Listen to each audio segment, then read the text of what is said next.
درودی به ایران و ایرانیان. مهرگان بزرگترین جشنواره ایرانیان 25 و 26 سپتامبر در شهر ارواین، اورنج کانتی. مهرگان امسال با ترکیبی جدید، بزرگتر و باشکوه‌تر از هر سال. مهرگان امسال سپاسی است از فردوسی و اثر جاودانه شاهنامه زنده کننده زبان فارسی.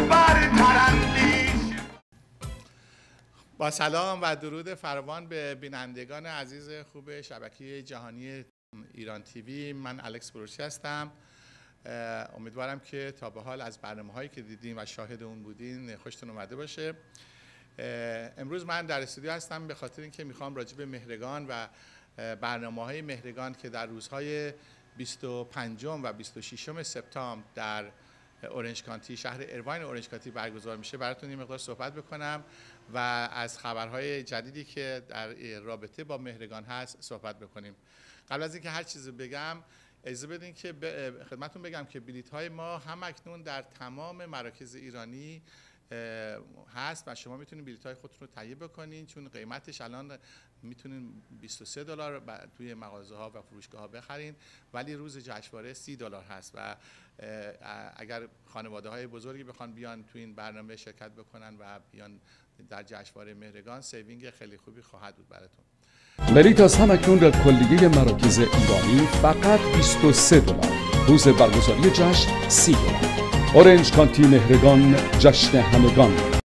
امشب من همونجور که در هفته‌های گذشته صحبت کردیم که هر برنامه رو اختصاص بدیم به یکی از کمیته های مهرگان و هفته پیش راجع به کمیته آرت صحبت کردیم. همونجور که باز خدمتتون بگم مهرگان، جشنواره مهرگان امسال 2010 شامل کمیته های مختلفی که هست که هر کمیته مسئولیت های به خصوصی رو داره، مثلا کمیته بازار، کمیته روابط عمومی، کمیته به اصطلاح اپریشن، همین که مثلا سایت رو درست بکنن، کمیته آرت هست و کمیته های مختلف که من تک تک راجع بهشون صحبت خواهم کرد.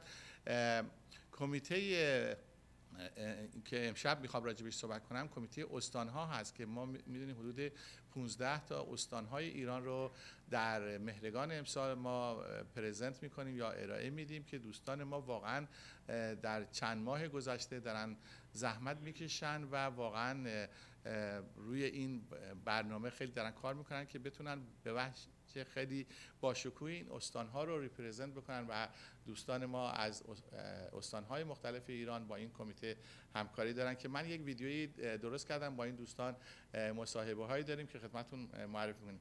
ولی قبل از اینکه اون رو نشون بدیم اجازه بدین ما با سرود مهرگان شروع بکنیم و این سرود واقعا سرودی زیبا، میگه که درودی به ایران و ایرانیان، خجسته بود بر شما مهرگان.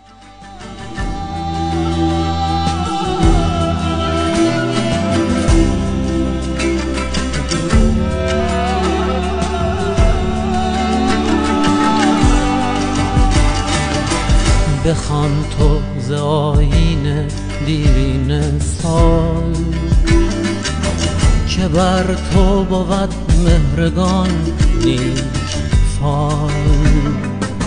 چو این روز خرم فراخوان ماست، فروغی ز بستان برآید به جا.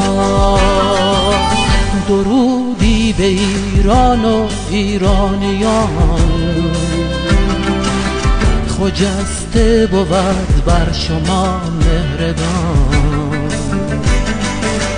درودی به ایران و ایرانیان،